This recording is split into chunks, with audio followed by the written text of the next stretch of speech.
Okay, this is gonna be another RILKE video. As you can see there in the background, with eyes that a friend of mine called Falcon eyes. And but first, we'll read another poet who came later on uh, after the generation of Rilke, and is one of the poets that I really love. Mostly, not only because he wrote beautifully, but also because he loved the art, he loved poetry, and as a sort of an art critic, whom I really listen to, because most of the time, when Auden says something is really good, it turns out to be really good. I find it was not sort of an elitist, or too much of a purist, like somebody like Geoffrey Hill or Godfrey Hill or Harold Bloom. So I know I know there's a whole gang of people who worship at the feet of Bloom and Hill, but I sort of come from the school of W.H. Auden. So today we'll be looking at the concept of human suffering and solitude and the space between us, and how some people can suffer while the rest of the world goes on like nothing is happening. And how can we deal with this as people who are suffering, or people who are seeing other suffer, and can we really reach each other as we think we can? um, and of course, in these tough times where you hear something is happening like in Congo, Palestine, and when there's a good distance between you, you are like, oh, that's not my problem, life goes on.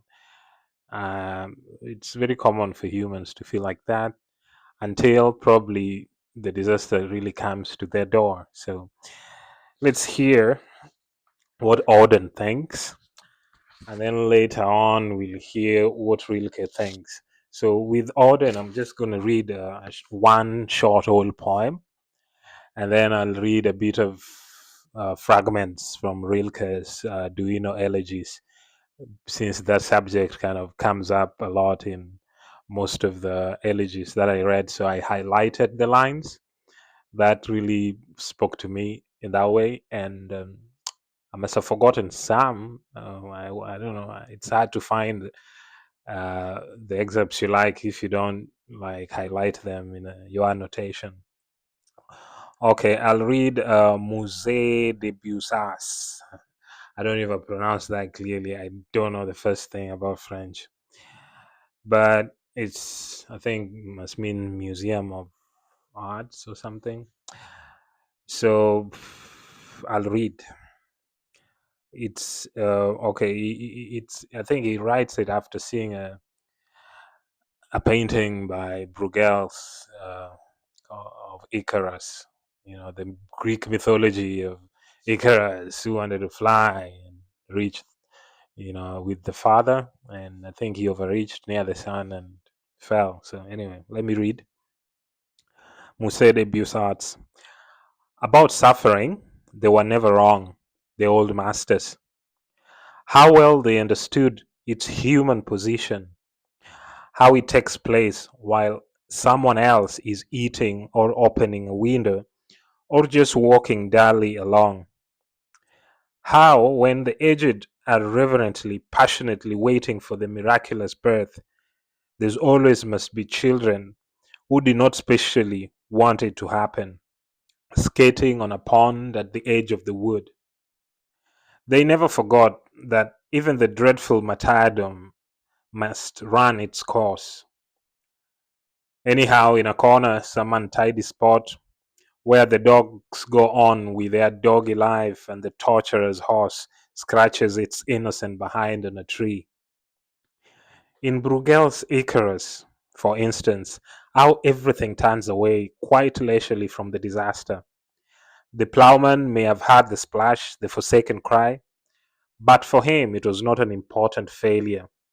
The sun shone as it had to on the white legs disappearing in the green water. and the expensive, delicate ship. That must have seen something amazing. A boy falling out of the sky, had somewhere to go, and sailed calmly on. W.H. Auden. I've always really liked his face, how he aged with those lines. You know, it's so much character. I mean, what a beautiful man, on the inside and of course on the outside as well. So we'll read the Rilke uh, excerpts. You know, the music the Busats is a very popular poem, really. Um, and I mean, you can check it out by yourself and really do a deep reading. I think reading it just once, of course, it's an enjoyable process, but you enjoy it even more by reading it again and again, you know. And that line, it wasn't an important failure. I mean, how amazing is that? Sometimes you fail, you think of yourself as a failure, or you fail at something, and you think your whole world is tumbling down and everything is coming to naught. But for someone else passing at a distance, your failure is not an important failure. They have things to do and they sail calmly on. Anyway, so before I read the Rilke excerpts, I think I'll talk about another German uh, artist, sort of course, from coming from the German tradition, because Rilke wrote in German, but he was born in Prague. I think at the geopolitics of that time, of course, the German-speaking nation was scattered across Central Europe. So Franz Schubert was, of course, a German-speaking musician from Austria, and of course, he's known to have lived a short life, and he didn't get a lot of success when he was alive. But my God, did he write beautiful music, and a lot of it too. Is personally one of my favorite composers ever. And I find his writing so poetic. His music, I mean, he wasn't a writer, but his letters are just as lyrical and beautiful. So there's certain quotes from his letters. I can remember some off of the top of my head, but I don't have a collection of his letters in my book collection, which I should have soon. But the quote says something like, "When I tried to write about love, it turns into sorrow. And when I tried to write about sorrow, it turned into love." And then he says that no one is able to touch another's grief, and no one is able to touch another's joy. That we imagine that we can reach to each other, but we only pass each other by. And what torment for those who realize this. And I think for me, in terms throughout my own sort of existential examination of inner life, I also came to the realization that there's a very different realities. I mean, people can be living like next door, but they might as well be living on different planets.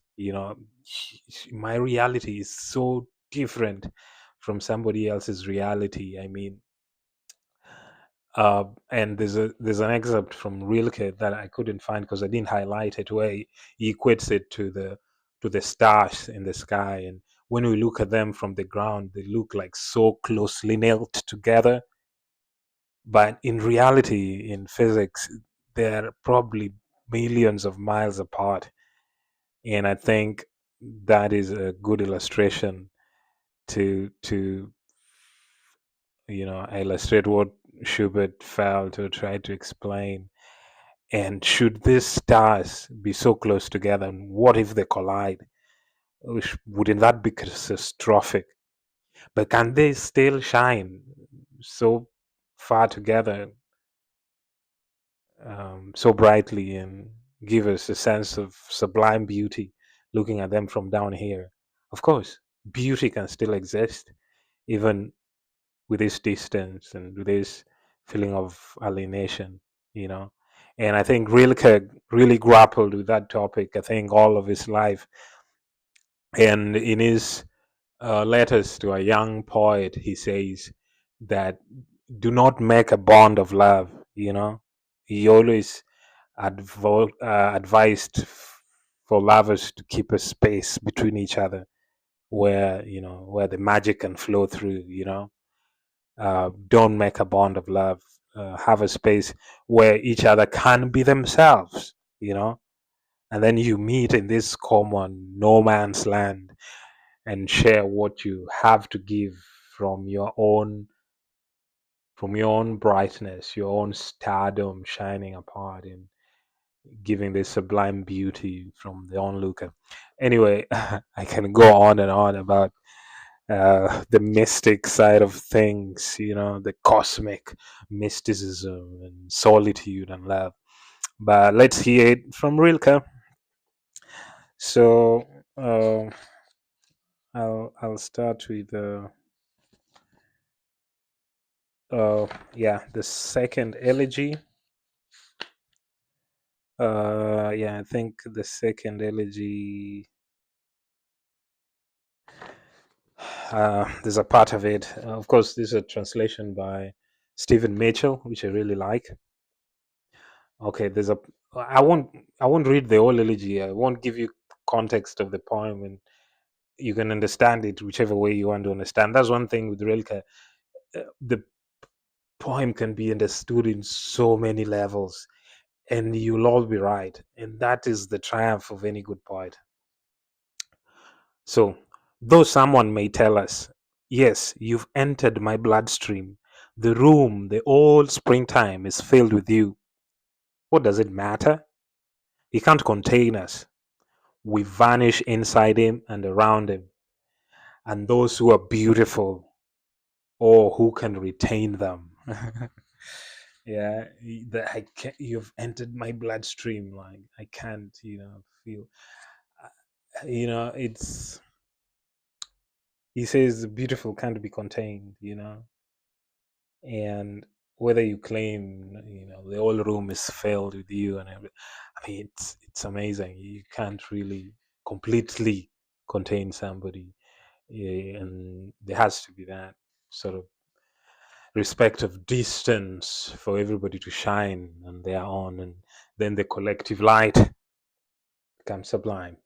Anyway, another line from maybe the next elegy or so. No, I didn't. Okay.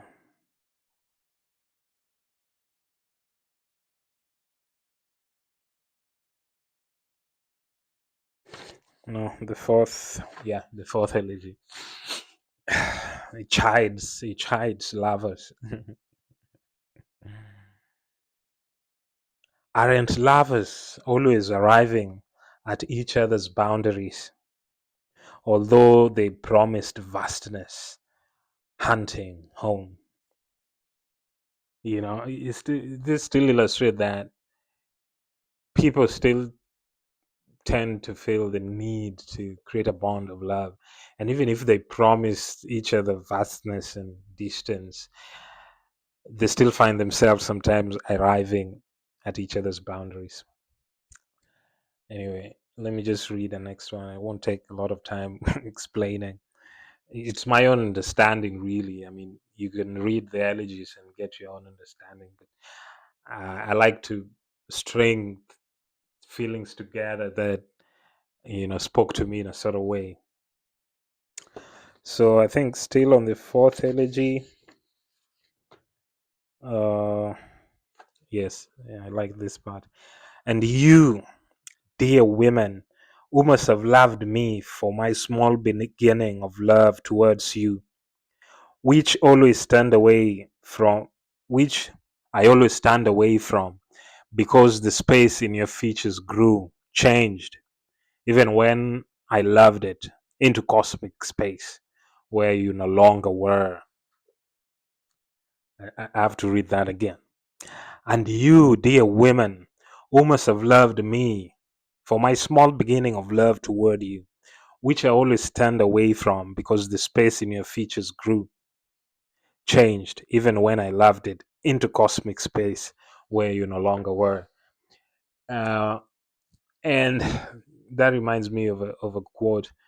I don't know who wrote it. I can't remember who said it about a sonnet. And somebody says, when our lover writes maybe 12 sonnets to the beloved, then you say they're in love with the beloved. But when he writes 300 sonnets to the beloved, and then you start to think like it is sonnets that they love and not the beloved. And so he says, like, the women who loved him for the small beginnings of love towards them, like he started and probably honestly thought that they really loved uh, the beloved, I mean, was the object of their affection. But then they find that they've created such a cosmic space around the beloved until the beloved no longer exists. And that's just amazing. And I think it's just love that remains. And it's a very mystic concept, of course, which started from, I think, uh, probably it wasn't the first, but maybe the earliest mystic who was a proponent of that idea was Ibn Arabi from Andalus, or we call it Huatatalu Jud.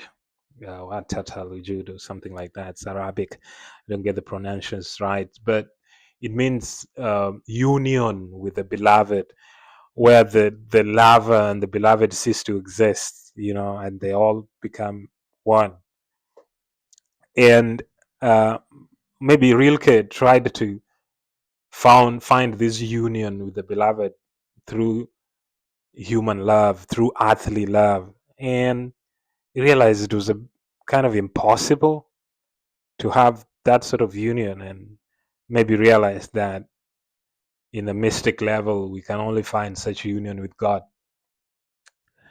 And so, um, I mean, it's a very interesting concept, and uh, myself, I'm always still trying to understand it, always doing my best.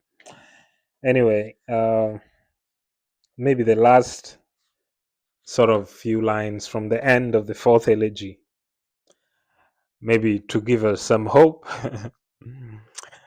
He says, murderers are easy to understand, but this, that one can contain death, the whole of death, even before life has begun, can hold it to one's heart gently and not refuse to go on living, is inexplicable. I mean, that's just amazing, and to still go on living even when we are holding death since our birth. I mean, I think it takes a lot of courage, yeah, to keep on living, and despite probably the disillusionment that comes maybe with our expectations of love, and the enchantment, the disenchantment of the world. I think maybe Rilke came from probably a different time, probably the disenchantment of the world that began then, but it's getting worse and worse as we get along in this very material world where people want union with a beloved for very selfish purposes. They want to contain the beloved, but the beautiful can't be contained, like Rilke says. And the beloved has become sort of a utility. What are you giving me? What are you bringing to the table? I want, I want, I want, I want. Give me, give me, give me, me, me, me, me, me, me.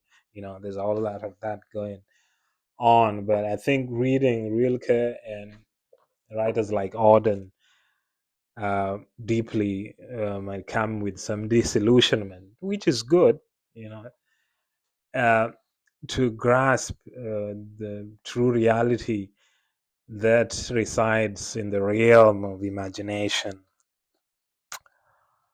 Anyway, I don't know. I don't think I have other lines uh, that.